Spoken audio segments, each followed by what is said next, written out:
My name is Shubham Sagar, and in today's news of the day, we'll talk about an issue related to political donation. So here the issue or the article which is on Indian Express talks about tax concession to people, individuals, companies who have donated to different political parties. So there are different facts and figures here. But more than the facts and figures, we need to understand about this particular issue, which is transparency or rather opaqueness in political funding, which is a part of GS2 transparency and accountability. And according to many political experts, this is one of the main or one of the key issues which is plaguing our country. How it is one of the biggest issues plaguing our country, you will understand in just few moments from now. So before that, let me tell you about something called corruption. So corruption is generally seen as a high risk, low reward thing in most of the countries rather. But in India, it is seen as a high reward, low risk activity, according to second ARC Ethics in Governance report rather. So second ARC Ethics in Governance report, it is a report which is published by Government of India. And they have talked about two types of corruption, two major types of corruption. One is coercive corruption. Just focus here, coercive corruption. And second is collusive corruption. So coercive corruption means when you're forced to pay bribes to different people or companies, whatever. So you are forced to, you have no option. If you want to get your work done, you have to pay the bribe. Collusive corruption means when there is a collusion between two different entities. And in this scenario, both of them are getting benefited or out of it, right? And it's not like you are being forced to pay the bribe. You are paying the bribe, other people is accepting it, and both have some quid pro quo benefit. So according to second ARC, after 1991, that is after the LPG reforms, liberalization, privatization, globalization reforms. This is not liquefied petroleum gas, this LPG.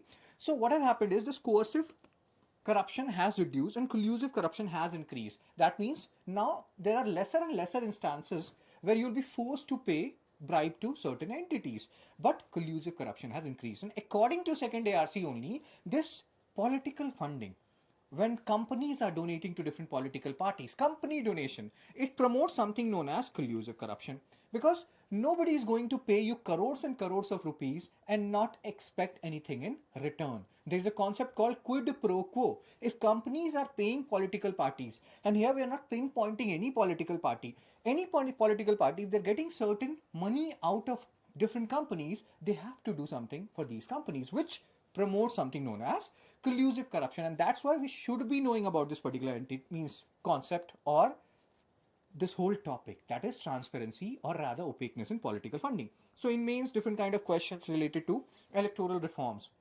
There are other issues also, like criminalization of politics, politicization of criminals. If you know the difference between these two, criminalization of politics and politicization of criminals, you can like post that difference in the comment section as well. So yes, but this corruption in political funding is the root of all evils. It is said it is the root of all evils, most of the evils in our country. And this you can even answer when you are asked any particular question in interview. What do you think is one of the major issue plaguing our country? So tax deduction you will get. And now we'll also talk about what we can do, how we can address this particular issue, because there is a need for political will, there is a need for pressure groups formation on this particular issue. So tax deduction for donation to political parties. So if you are paying to political parties, if you are donating to political parties rather, or companies are donating to political parties, they will get some deduction. And that is what they are saying in this particular article. Facts and figures are given here. And tax deduction will be, you will be getting under IT Act 1961. But cash donations are not eligible for this income tax deduction. Fine. Now, political funding in India. What are the sources of political funding? I can pay to political parties, individual donation. Companies can pay to political parties, and this is the root of like all causes when corporate donations are happening. It's not about they're paying 5 rupee or 10 rupee or 20 rupee. It goes in crores and crores. And generally, it is also seen that the ruling party is the one which gets maximum benefit out of it. But other political parties are not very far behind, although now data is a little bit skewed in favor of political parties who are ruling, but still more or less every political party has a fixed stance on it. Nobody wants too much transparency in political funding, and you can even have a look at their manifesto. Very rarely people talk about this transparency in political funding. So party membership fee, from this also political parties get their money, and foreign contribution also. But again, foreign contribution is a very tricky area where we can talk about it in detail later on also. What are the different acts or legal framework? RPA 1951 is there, IT Act 1961, under which you will get income tax deduction. Then Companies Act, which allow companies to donate up to 7.5% of their average net profits of last 3 financial years. And this is a huge number. And this is a worrying number also. Again, collusive corruption, remember that. Electoral bond scheme introduced in 2018, now it has been deemed unconstitutional by Supreme Court because it used to promote anonymity. Who is giving what? Nobody used to know. But again, some people say that right to privacy has to be there. Whom I'm supporting as an entity, which political party, I should be knowing only this. Or if I want to share it with other people, it's my prerogative. Nobody should be disclosing that information. But still, there has to be some amount of transparency, right? So transparency and accountability issue, anonymity of electoral bonds. It was said that apart from, or if some pressure is applied, only ruling party can know whom or which particular entities purchase electoral bonds with the help of SBI, which used to issue electoral bonds. Then this is the major issue, influence of big donors. If you are donating crores and crores of rupees, you would want benefit in that regard only. And that promotes which kind of corruption? Collusive corruption. Again, we have talked about coercive corruption, collusive corruption.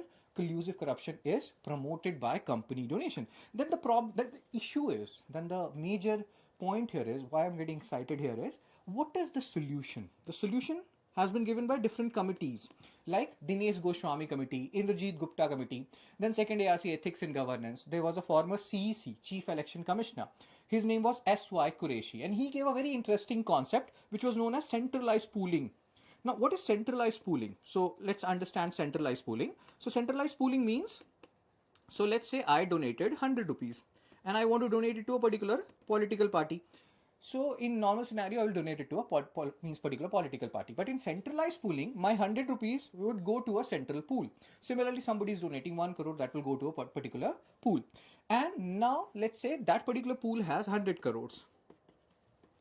Election happens, and based on the number of votes political parties get or the number of seats political parties get, this 100 crores will be divided among political parties. So that is centralized pooling. Many skeptics are saying that this is not good. Let's say I support BJP or Congress and I want to give that particular political party 100 rupees. But in centralized pooling, I don't know where my money will be going, right? So this is one of the issues related to centralized pooling. The other solutions of this opaqueness in political funding was like government funding of elections. If government start funding elections, then this whole corruption, collusive corruption, everything will be taken care of. But India is not a small country like Vatican City. It's a huge country and the expenses for elections are huge. Whether government will be able to spend that much amount of money is a debatable topic. Then there is partial funding. Partial funding can be done by government rather, or partial funding in kind. So Dinesh Goswami in the Indrajit Gupta Committee, they have recommended these things: partial funding, government funding of elections, partial funding in kind, or centralized pooling. All these things can be tried out. Plus, political parties are not very willing to do something about it. Most of the political parties are very firm on their stance related to opaqueness in political funding. So again, public pressure is needed. Pressure groups are needed. Our awareness is very much needed on this particular issue, and that's what we are trying to do at Narayana IAS Academy via this particular news of the day.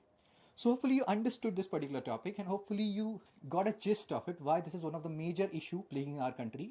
And if you want to do better in corruption perception index, we have to take care of this particular issue. And again, one more question for you. If you know who publishes corruption perception index, you can write that in the comment section. So that's it for news of the day. If you like this particular video, do like, share and subscribe. Take care, be blessed. See you soon.